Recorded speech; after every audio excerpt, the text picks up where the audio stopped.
You let him touch you." The words dropped like a snarl of thunder, slicing through the moonlit silence. Gasps echoed in the ballroom beneath the ancient trees. The dance floor, moments ago bathed in soft music and golden lanterns, now thrummed with tension so sharp it crackled in the air. Elira froze mid-step, her hand still in ribbons. The beta in crimson who now stood between her and the storm gathering in black.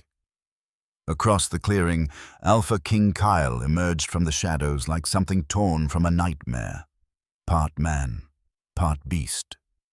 His golden eyes were no longer human. They burned, his claws flexed, his chest heaved with something primal, dangerous. She hadn't expected him to be here, not tonight, not when she needed just one moment to remember what freedom felt like. But she should have known this wasn't just a dance, not to Kyle. And to him, it was betrayal, a challenge, a threat to his claim.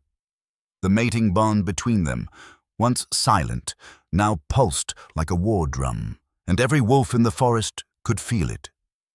The truce between Nightfang and Bloodthorn trembled. The air turned to ice, and Kyle, king of the Nightfang, ruler of half the supernatural underworld, began to shift, right there, in front of everyone. Because Elira had danced with another man, and the alpha in him would not be denied. Before we get into the story, if you love werewolf stories, give us a like and comment where you are watching from. The ripple of power that tore through the clearing was barely contained rage wrapped in centuries-old instinct. Wolves in the crowd stiffened, heads bowed instinctively. Kyle's control, once ironclad, buckled beneath the weight of something older than law. The mating bond, flaring raw, exposed and starving. Elira's breath caught.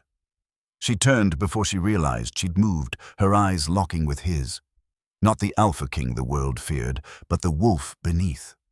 The air around him distorted, thick with dominance, with the kind of possessive fury that didn't speak but roared. A beat passed, then another. Riven's hand slipped from hers, and the world shifted. 3 weeks earlier, the Miami skyline had greeted Elira like an old ghost, glittering, bright, pulsing with life.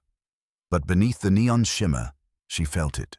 The tug, like a string tied to her chest being pulled by something deep and invisible. The pull had started quietly. A whisper in her dreams, a scent in the wind that didn't belong. A name she hadn't said in years echoing at the edge of her thoughts. Kyle.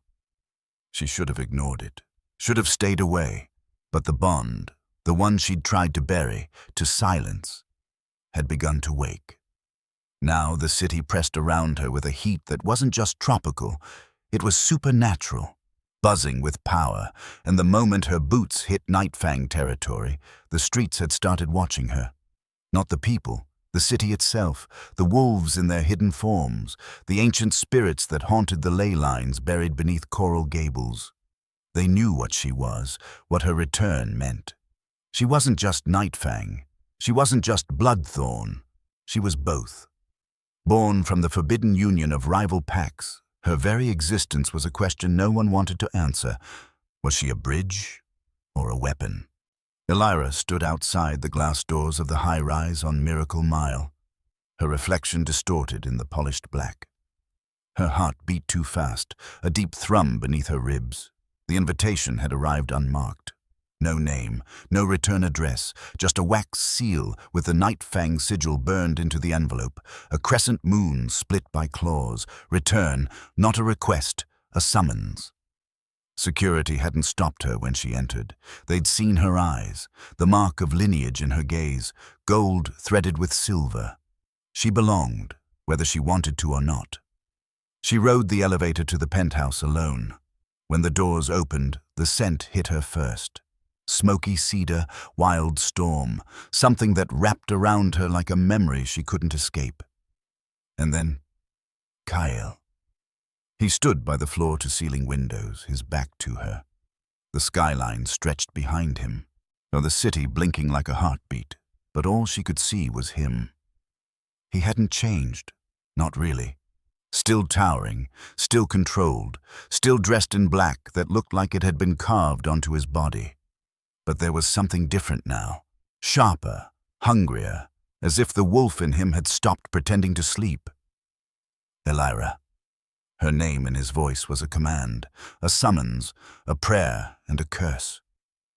She didn't answer right away, just stepped inside the room, letting the door close behind her. The lock clicked like a trap. "You called," she said, her voice steady despite the pulse galloping in her throat. "I didn't," he replied. She blinked. "You felt it too," Kyle said, finally turning to face her. "The bond pulling you home. I didn't need to call." The air thinned between them. He stepped closer, slow, controlled. On every movement radiated dominance. She held her ground. "If this is about the past..." "It's not." His eyes locked onto hers. "It's about now." There. Right then. The snap. It wasn't loud, wasn't visible. But she felt it. The bond, long dormant, ripping back to life like a pulse returning to a stopped heart. The tether between them reignited with such force she staggered. Kyle caught her arm. Mistake. The contact sent heat flooding through her. It wasn't lust. It wasn't comfort. It was claim, a primal recognition that didn't ask for permission. She yanked her arm back like she'd been burned. "Don't touch me." His jaw flexed, but he stepped back. "The bond is awake." "I didn't ask for it." "Neither did I." Silence stretched between them. "I left for a reason," she whispered. "Because being yours would mean losing me."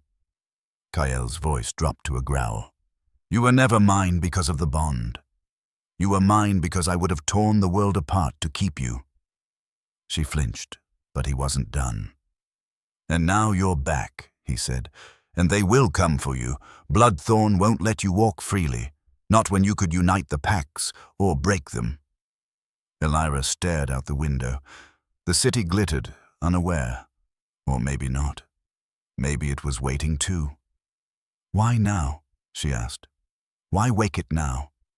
Kyle's gaze darkened. "Because war has been whispering for years, and you just became its voice." She turned to leave. He didn't stop her. But as she stepped into the hallway, her fingers tingled where he'd touched her. The bond, ancient, brutal, unrelenting, had snapped into place. And Kyle, Alpha King of Nightfang, had just become the most dangerous thing in Miami. Because now, he had something to lose. The storm hadn't broken yet, but the air felt charged, like the city itself was waiting for the first crack of lightning. Elira paced the narrow terrace of the guest apartment she'd been assigned inside Nightfang territory. It overlooked Biscayne Bay, but she wasn't looking at the view. She couldn't. Her skin was too tight, her blood too loud. The bond had rooted itself deep, pulsing every time she tried to breathe. She hadn't slept since the encounter with Kyle. His presence haunted her. Not just the memory of him standing in that glass tower like a god of wolves, but the heat of his grip, the echo of his voice saying mine without ever needing the word. It wasn't fair, how easily he could undo her. How a single glance from him could scrape against something in her chest she didn't have the words to name. Or deny. The knock came at midnight. 3 sharp raps. No hesitation, no courtesy. She didn't have to open the door to know who it was. His scent reached her first, that wild, electric signature that crackled with authority and forest storm. She opened it anyway. Kyle stood there, backlit by moonlight. He wasn't in his usual sleek black suit tonight. No armor of authority, no mask of control, just a dark shirt rolled up at the sleeves, the fabric stretched taut across his arms, veins pulsing with restrained fury. "We need to talk," he said. "I don't think we do. I'm not here for permission, Elira." She raised her chin, jaw set. "Then you should turn around now." But he stepped in without waiting, closing the door behind him, and the silence that followed was heavy. Too full of things neither of them wanted to say out loud. She crossed her arms, spine straight. Let me guess. You're here to claim me. Make it official. Wrap it in tradition and blood and whatever ancient rite you think makes it acceptable to own someone. He didn't answer, just watched her with those predator eyes, calculating and quiet. That scared her more than the yelling would have. Then finally, the bond exists. It's not a question. That doesn't mean you get to decide what I do with it. You're my mate. I didn't choose to be. Kael's jaw clenched. Neither did I. She didn't back down. But you want to choose. You want to use the bond like it's a chain, Kael. You want it to make me obedient, controlled, safe. And I will not be safe for you. I don't want safe, he said, voice low. I want truth. I want you as you are. Bloodline and fire, and all the chaos you bring with it. But I will not pretend this isn't real. Elira took a step back. Not in fear, in instinct. Like her body needed distance to hold her ground. I won't be marked like cattle. I won't be paraded through your pack like a trophy queen while you whisper orders to your wolves behind closed doors. I don't need a queen, Kael growled. I need a mate, someone who'll stand with me, not beneath me. His voice was close now, closer than she meant to let him get. She hadn't seen him move, but somehow the space between them had disappeared. I know what it means to have power, she said, and I know what it costs. You're not asking for an equal, Kael. You're asking for surrender. His gaze flared. Do you really think I'd ask for your surrender? You, who burned down half a city with a single refusal? She flinched. He'd said it like it was a compliment, like he admired her for it, but she remembered the consequences of that fire. The lives shattered, the blood spilled, the warning that still rang in her ears, if you ever come back, your presence alone could spark a war. Kael studied her face, reading thoughts she didn't want to show. Then softer. You feel it, don't you? The bond pulling tighter. It's not just instinct, it's ours. It's waiting. She shook her head. That's the trap. It makes you feel like it's yours, like I'm yours, but I haven't chosen you, Kael, and until I do, I'm not yours. For the first time, something flickered in his eyes. Not anger, not power, hurt. He turned away, just slightly, just enough to let her breathe. You think I don't know what it is to be claimed by something bigger than you? He asked, voice rough. I never wanted to be Alpha. I was made to be, forced into it. And I've worn the weight of every death, every law, every broken oath like it's stitched into my bones. You think I want to chain someone else to that? She didn't speak. I'm not claiming you to control you, he said. I'm claiming you because if I don't, someone else will. A chill slid down her spine. What does that mean? Riven's back. Her breath caught. The name landed between them like an open wound. Kael's eyes sharpened. Bloodthorn whispers say he's here, in the city. He's been spotted on neutral ground. She looked away, throat tight. That's not your concern. It is if he touches what's mine. Her gaze snapped to his. You don't get to say that. I do, he growled, stepping close again, because I feel it. The bond, thrumming through every inch of my skin when you walk into a room, calling me to protect, to fight, to tear apart anything that dares threaten you. And you expect me to sit in silence while he circles you like a vulture? She didn't answer, because part of her hated how much that fury stirred something in her, and part of her didn't. Kael's hand lifted, slow, deliberate, and hovered at the side of her face, not touching, just close. I won't force you, he said, but I will fight for you, even if that means fighting you. Her heart thundered, not from fear, from knowing he meant it, and from knowing that part of her wanted to be fought for, but not possessed. I don't want war, she whispered. Then choose me. She stepped back, finally breaking the magnetic pull between them. Not because of fate, she said. Not because of the bond. Not because I have to. Kael nodded once, controlled, calculated. But she saw the storm behind his eyes. She opened the door, and this time he walked out without another word. But when she closed it behind him, her hand lingered on the wood, and her pulse still echoed with the sound of his name. The club didn't exist on any map. There was no sign, no address, just a graffiti-slashed alley in Wynwood, lit by flickering red and violet, where shadows moved like they had a will of their own. If you weren't meant to find it, you wouldn't. If you were, the walls would open for you. Tonight, they opened for Elira. The bouncer didn't ask her name, just nodded once and stepped aside, and the door behind him creaked open like a mouth breathing heat and music. The pulse of the bass hit her chest like a heartbeat not her own. She stepped inside and let the door shut behind her, sealing her into another world. Club Nix was made of secrets. Neon bled from every surface. Violet, crimson, electric blue, casting the faces around her in surreal shadows. The crowd was supernatural, though most wore human glamours. You could smell it, feel it, taste it in the air, magic thrumming through the walls like static electricity, pheromones mixing with moonlight. This was neutral ground, a refuge from the rules of pacts and bloodlines. But only just. She didn't come here to be seen. She came here to disappear. And, maybe, to remember. Her eyes scanned the crowd. Wolves, witches, fae with glowing tattoos. Once she moved past dancers who didn't make room for her so much as they instinctively shifted out of her way, sensing what she was, what she carried, mixed blood, power, danger. Then she felt it, that thrum again. Not the bond, not Kyle. Something older, quieter. She turned, and he was there.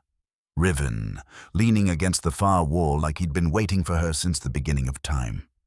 One side of his mouth curled, that same irreverent smirk she remembered from the last time she saw him. Years ago, before she ran. He hadn't changed, not really.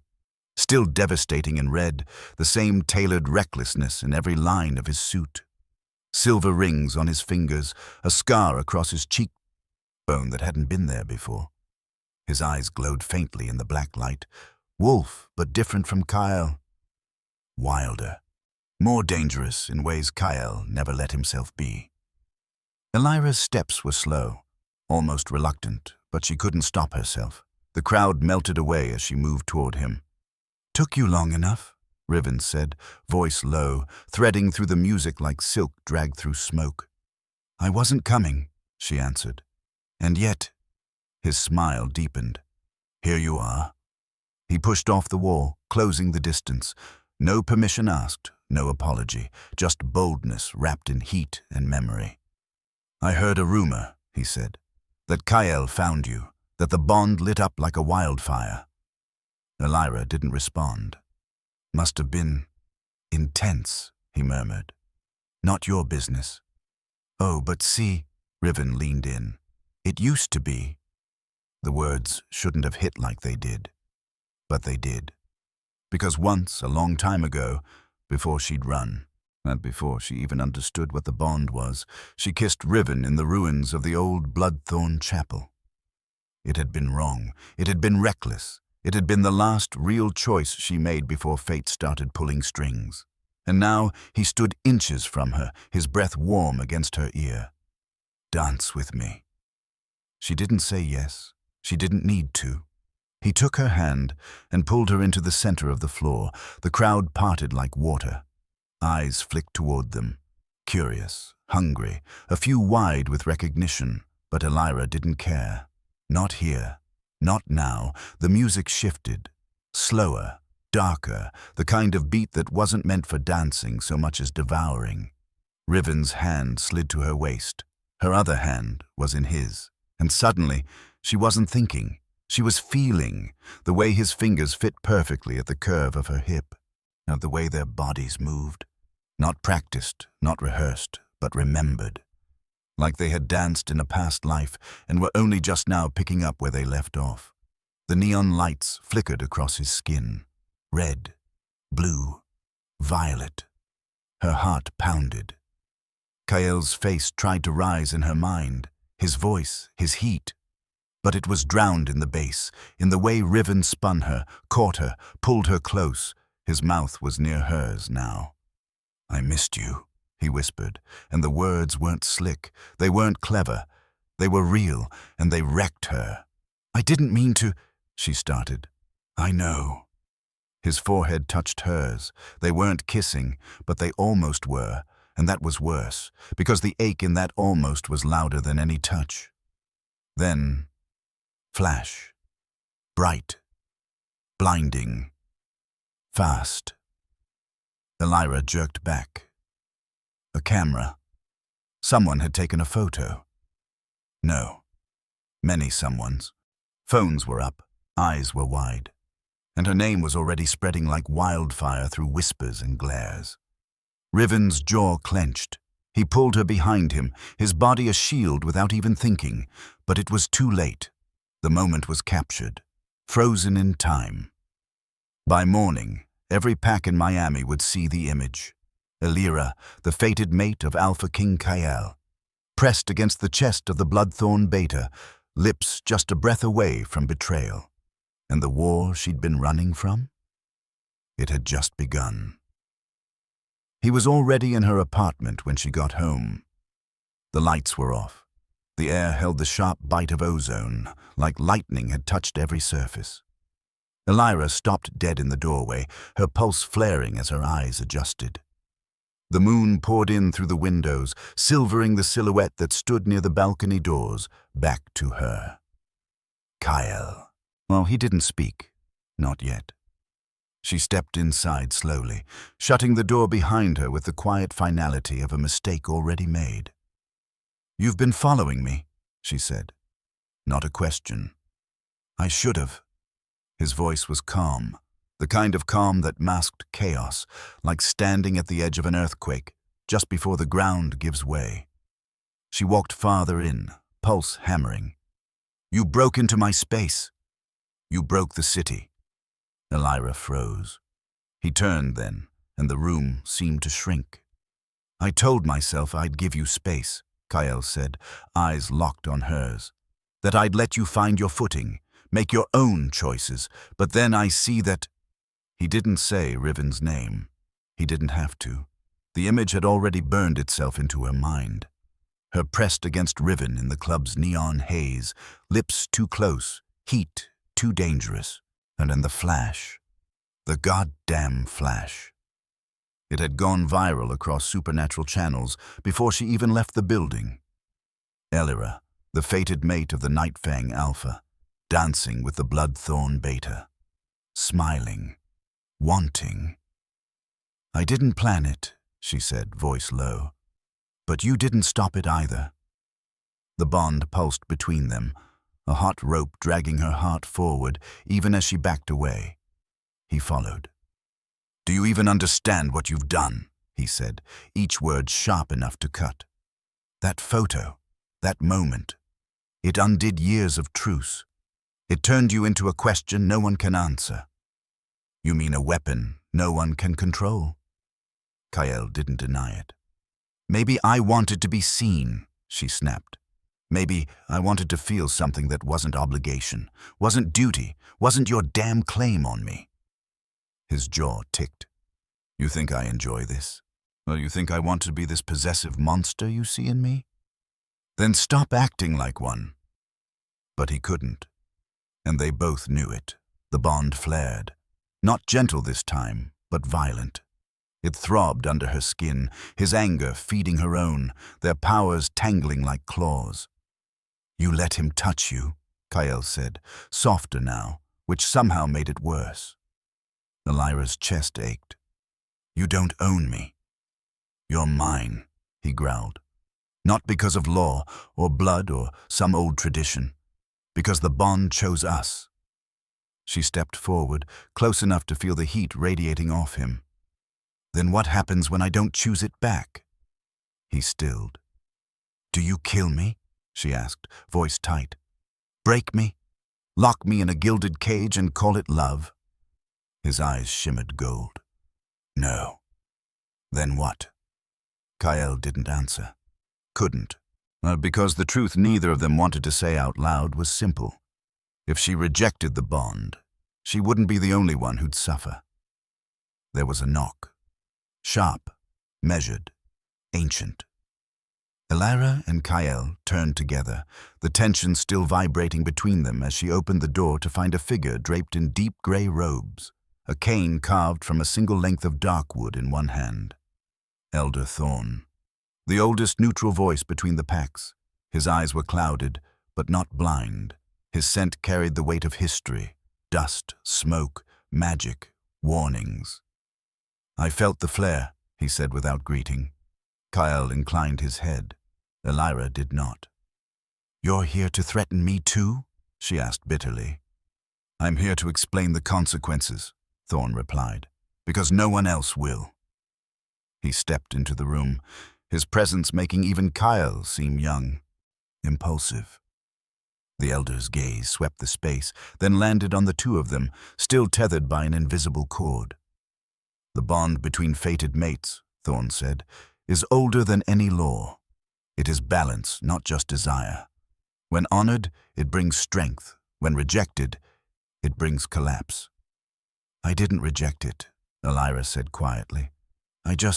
"You danced with a rival beta under a full moon," Thorn interrupted, no malice in his voice.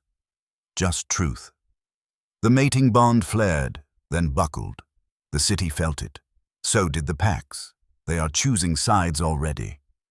Kale's shoulders tightened. Elira crossed her arms. "So what then?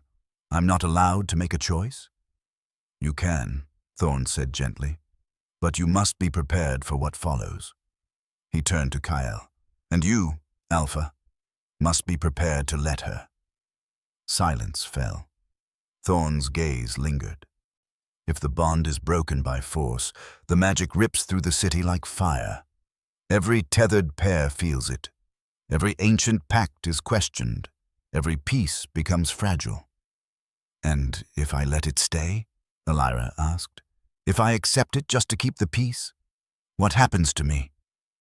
No one had an answer, because there wasn't one.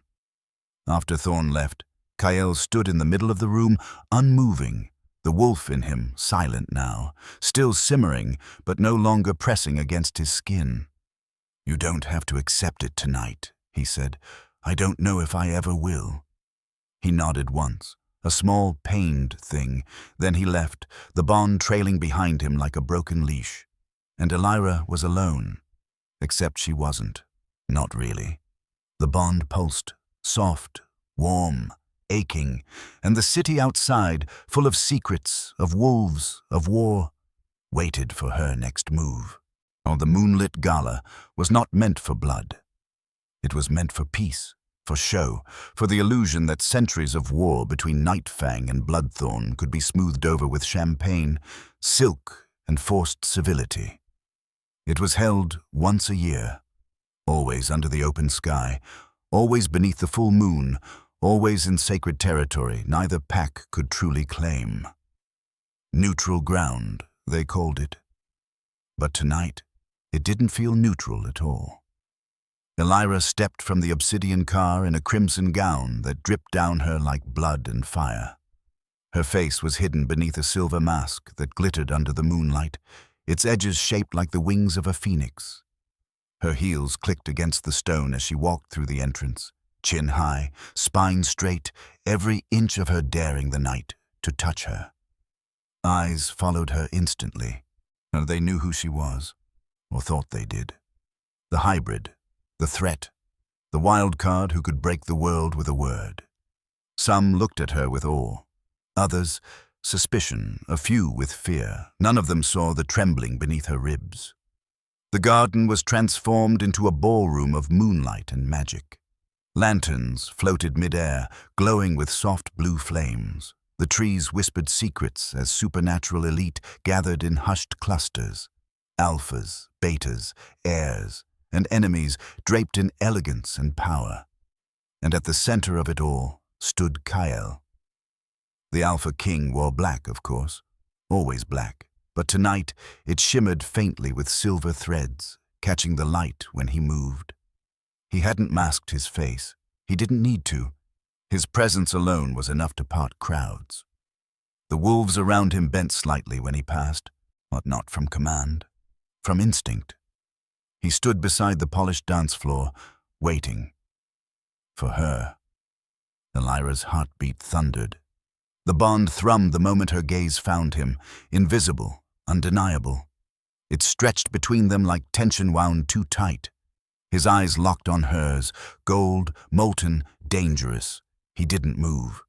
He was waiting for her to take his hand, to fall in line, to choose peace.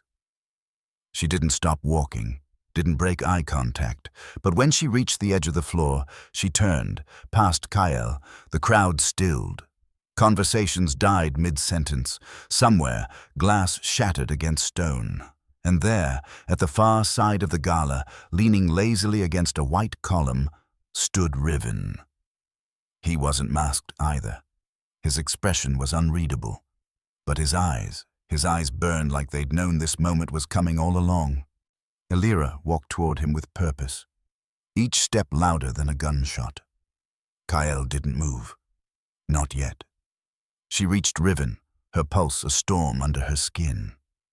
He said nothing, just offered his hand like he was daring her to take it, and she did. Their fingers laced, and for a second, the entire gala exhaled. The first notes of a waltz whispered through the air. Elira stepped onto the dance floor with Riven. Not KL, not fate. Choice. The Pax gasped. Some in horror, some in fascination. A few began murmuring, low and fast, magic laced through every syllable. The energy in the air shifted, unstable, like the earth itself was deciding which direction to crack. They danced, smooth, synchronized, magnetic. Her red dress flared around her legs with every step, and Riven held her like he remembered every piece of her. And maybe he did. When he leaned in, voice low at her ear. "You sure about this?" "No," she whispered back, "but I'm doing it anyway." Riven's smile was a quiet weapon. Across the floor, Kyle hadn't moved, not an inch. But Elira could feel him. Feel the heat radiating off his skin, the way his fingers twitched at his sides like they were holding back claws. His chest rose and fell with slow, measured breaths, but the wolf beneath the man was pacing now, snarling, clawing against the surface. Her dance with Riven wasn't just a statement, it was a war drum. Riven spun her once, fast, reckless, and when she landed back in his arms, she caught a flash of Kael's eyes. Gone was the control, gone was the mask, only fury remained, and the quiet scream of a bond pushed past breaking. The last note of the waltz hadn't even faded when it happened. Kyle stepped onto the dance floor. Not strode, not walked, stalked. The crowd parted without being asked. A ripple of instinct passed through the gathering like a tremor before an earthquake. People moved without knowing why, only that something was coming, something too primal, too old, too alpha to resist. Elira turned in Riven's arms just as Kyle reached them. His eyes were not gold anymore. They were glowing, not with magic, with rage, the kind of rage that came from betrayal so deep it didn't wound, it unmade. The silence was sharp as broken glass. Dozens of supernatural creatures stood frozen in place, bound by an invisible pressure that pressed on their lungs, their skin, their spines. And Kael's voice broke through it like thunder. "You let him touch you?" Not a question, an accusation, a death sentence. Elira's breath caught in her throat. Riven's hand tensed on her waist. Kael was no longer the Alpha King in that moment, not the calculating ruler who dealt in diplomacy and bloodlines and old, cold power. He was the wolf, and the wolf had had enough. Magic cracked around him like lightning splitting stone. The bond between him and Elira pulsed once, hard, then began to burn. A searing sensation clawed through her chest like a fire too hot to contain. The wolves in the crowd began to shift without meaning to. Eyes glowed, fangs bared, claws itched at skin. The older ones understood what was happening. So did Thorn. He stepped forward, his cane tapping once against the stone. "Kyle," the elder said, voice commanding, steady. Kyle didn't blink. "You let him touch you?" Kyle growled again, lower this time, guttural, broken. "Mine. Oh, and you let him. I am not yours," Elira snapped, cutting the words like a blade. But it was too late. The leash snapped. With a sound like flesh tearing and bone breaking, Kyle's body convulsed, not from pain, but from transformation. His shoulders hunched forward, bones stretching, claws tearing from his hands. His skin shimmered, then split as the beast inside him surged forward. The Alpha King's wolf form exploded out of him like a storm unleashed. The crowd screamed. Chaos erupted. Not war, not yet, but the promise of it. A roar of fear, a scatter of movement, supernatural creatures leaping back, away, shielding themselves with instinct and shields and spell. And in the center of it, Kyle's wolf stood, massive, dark as shadow, eyes glowing like dying stars. Snarling, at Riven, at Elira, at everything. Riven didn't move, didn't flinch. But Elira felt his tension, his energy pulling tight like a bowstring near the breaking point. "Shift back," Thorn ordered sharply. "Kale, control it." But Kale didn't hear, or wouldn't. His gaze locked on Elira, not pleading, not even angry anymore, just wild. The bond writhed between them, lashing out. It wanted to force her forward, to make her submit, to heal the break with dominance and possession. Elira stood her ground. She took one step toward Kyle, one step only, and spoke through the fire in her chest. "No!" The wolf's snarl broke, his massive form shuddered, and then a second voice joined hers. "Riven." "Back off, Alpha," he said, voice low, dangerous. "You want to prove you're her mate? Do it like a man, not a monster." The growl that followed shook the ground. Kyle's wolf lunged. Elira threw herself between them. She didn't shift, didn't raise her hands. She simply stood there, her body the line between war and peace, her heartbeat the rhythm of a city about to fall. And Kyle froze, inches from her. His breath hit her skin like heat from a wildfire. She didn't look away, didn't flinch. "I'm not your property," she whispered. "If you want me, Kyle, you do not take me by force." For one suspended moment, the whole world held its breath. And then, slowly, painfully, Kyle's wolf began to retreat. Bones cracked, muscles shifted, fur gave way to flesh, and the Alpha King dropped to his knees in the center of the gala, naked, trembling, his face buried in his hands. The crowd stood in silence, too stunned to speak. Some were afraid, some were fascinated, but all of them knew one thing. War was no longer a whisper. It had a face now, and it wore a crown. The cliffs were quiet, not the kind of silence that soothed, the kind that warned, the kind that held its breath. Waves pounded the rocks below, the ocean restless beneath the pull of the full moon. Salt spray kissed her skin as Elira stood at the edge, barefoot in the grass, the hem of her red dress soaked and torn. Wind ripped through her hair. It didn't matter. Nothing did now except what she had come here to do. The bond pulsed inside her like a second heartbeat, erratic and raw. Every breath she took pulled against it, every memory, every glance, every touch from Kyle pressed into her ribs like broken glass. She couldn't breathe anymore. The gala had ended in chaos. Whispers of war spread like wildfire the second Kyle collapsed to his knees and shifted back. Packs were already choosing sides. Some blamed her. Others waited to see which way the wind would turn. But Elira wasn't waiting anymore. She had run the moment she could. Through the edge of Night Fang territory, past the wards, past the guards, past the watchful eyes of every creature who wanted to use her as a symbol or a weapon. Now, there was only her, and the bond. It clung to her ribs like roots. Not just emotional, not just spiritual. magical, ancient, and cruel. It had been beautiful once. Or maybe she had just wanted it to be. But Kyle hadn't chosen her. He had claimed her, and there was a difference. The moon was high now, white and cold and watching. She stepped forward until her toes hung over the edge of the cliff. Below her, the sea roared. The bond inside her writhed, as if it knew. She pressed a trembling hand over her chest. "Enough," she whispered, and it didn't listen. The memory of his voice echoed in her mind. "You're mine." The pain in his eyes, the heat of his fury, the snap of his control breaking. She felt all of it now like the aftershock of a storm. It wasn't just love. It wasn't just power. It was possession, and if she didn't sever it now, it would devour her whole. She closed her eyes, reached inward, and called it forward, the bond.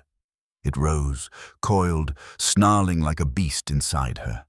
It didn't want to be seen. It didn't want to be touched, but she forced it into the light, summoned every thread of it, from her heart, her skin, her soul, and pulled it forward like drawing poison from a wound. It fought her, burned her, screamed inside her mind with the sound of his voice and his pain and his need. But she didn't stop. Tears streamed down her face as she dropped to her knees. Fingers clawing the grass. Her whole body trembled, sweat mingling with salt, lungs heaving like the air was being ripped away. Then she spoke the words. Old words, forbidden. Words no one had dared say in centuries, not since the last time a bond was broken. "I sever this tie. I reject the claim. I return what was never mine to carry." The air stilled. The earth held its breath, and the bond snapped. The sound wasn't a sound at all. Not physical, not human. It was magic screaming. A shriek that ripped across the sky, across the ocean, across every pack line in Miami. Wolves howled. Witches dropped their glasses. Vampires felt the hair rise on the back of their necks. The supernatural world heard the rupture. Kyle heard it. Wherever he was, whatever he was doing, he felt it. Elira collapsed, the last thread of energy leaving her body in a shudder.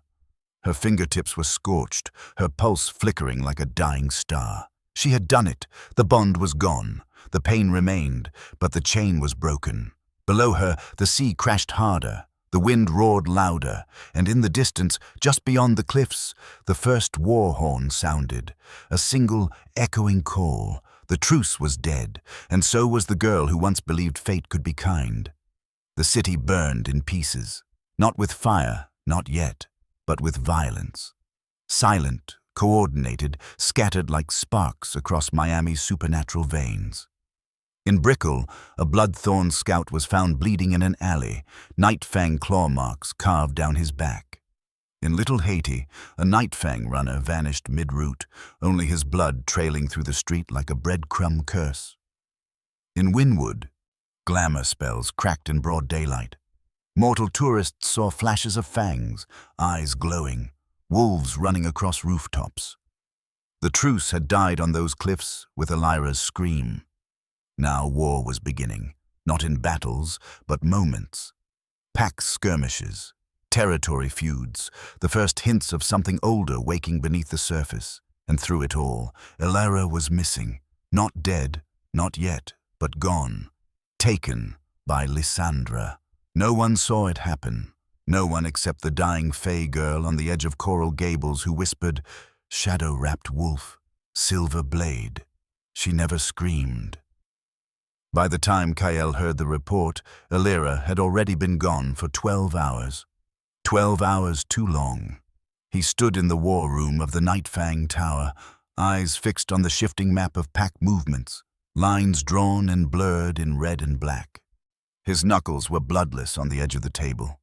Around him, his inner circle moved like soldiers, planning, calculating, preparing for retaliation, except Kyle wasn't planning. He was listening, to the emptiness inside his chest, to the silence where the bond used to be. He should have known Lysandra would act. She had always been sharp, loyal, and cruel when she thought it served the greater good. To her, Elira wasn't a woman. She was a fracture, a bloodline breach, a spark too wild to contain. Lysandra would end the war the way she always did, by removing the threat before it bloomed into a fire. "Find her," Kyle said, voice low. One of his lieutenants nodded and turned to obey, but Kyle didn't move. Because he was already deciding. Duty, the laws, the legacy, the expectations of an alpha who ruled by fear, not feeling, or heart. The mate who had chosen to sever the bond rather than be owned. The mate he still felt, even without the tie. The choice wasn't noble. It wasn't strategic. It was her. Kyle turned without another word and walked out. He didn't tell the council where he was going, didn't bring his enforcers, didn't wear the ceremonial armor carved in silver runes. He only took his rage and his wolf. Elira woke to stone and cold. Her wrists ached, bound behind her back by enchanted cuffs that numbed her skin. The room was old, underground, lit by flickering ward lights. She recognized the scent of the place. Nightfang catacombs. A burial ground once, before the wars. Now used for secrets. Lysandra stood in front of her like a priestess at a sacrificial altar. Unmoving, immaculate. Her blade gleamed at her side, coated in old blood. "You know what this is," she said calmly. Elira didn't answer. "You think you did something noble, breaking the bond," Lysandra went on, "but what you really did was invite chaos. You're a fuse with no direction." Elira's mouth was dry. "So you'll kill me?" Lysandra tilted her head. "No, not yet. First I'll drain the hybrid magic. Then I'll take your bloodline out of the equation. Permanently." She stepped forward, unsheathing the blade. Elira's heart pounded, but she didn't flinch. She would not beg. And then, a sound. Far off, a growl. No, not a growl. A roar. Lysandra turned sharply. Elira smiled, lips cracked. "You're too late," Lysandra muttered, stepping back, blade raised. The door to the chamber exploded inward. Kyle stepped through the smoke and rubble, eyes glowing like a god of war. He didn't speak, didn't need to, and the wolf inside him surged forward like a hurricane wrapped in fury. Lysandra lunged, fast, trained, merciless, but Kyle moved faster. Their clash was brutal, quick, blood and magic spilling across the floor. When it was over, Lysandra lay unconscious, her blade snapped, her fate undecided. Kyle turned to Elira, chest heaving. She stared at him. He knelt, broke her chains with a single twist, and touched her wrists with trembling fingers. "I didn't come for the war," he said, voice rough. "I know. I came for you." She looked into his eyes, not the gold of the Alpha King, but the man beneath it, and said nothing, not yet, but her fingers curled around his hand, and in the stillness, the ruins of an old love began to breathe again. They climbed from the catacombs as the sun began to rise. Not together, but not hand in hand, not yet, but side by side. Quiet. Changed. Elira walked barefoot through the cracked stone halls, her wrists raw, her heart heavier than anything Lysandra could have carved out. But she held her chin high, her steps didn't falter. She had come into this war a symbol, a bond, a prophecy. She was leaving it a woman. Kyle didn't touch her, not even once. Not when he broke the last spell at the door, not when she stumbled, not when he looked at her like he still felt the ghost of a bond that no longer existed. He didn't need the magic. He never had. Above them, the Nightfang stronghold simmered with tension. The pack was already gathering, hungry for answers. Elders, enforcers, heirs. Whispers spread faster than wildfire. Kyle had defied protocol. Kyle had disappeared. Kyle had broken ranks to retrieve the girl who severed fate itself. But when he stepped into the courtyard, dragging Lysandra's broken blade behind him and Elira at his side, no one dared speak. He walked to the center of the circle, not as Alpha, but as something more dangerous. A man without fear, and when the crowd parted for Elder Thorn, no one was surprised. The Old One looked between them both, his face unreadable. His cane struck the stone once. "You broke the laws," Thorn said.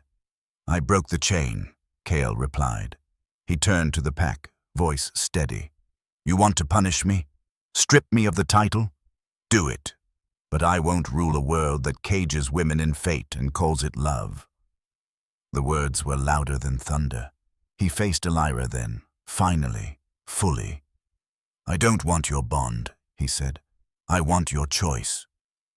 Elira didn't answer, and she just stepped forward, eyes on him, breath even. She took his hand, not because the bond told her to, because she did, and when she kissed him, it wasn't with desperation, it wasn't with fear, it was with fire. The kind that rebuilt kingdoms.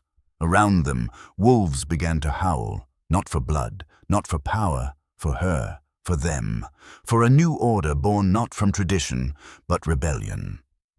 War ended with that kiss, not because it was perfect, but because it was chosen.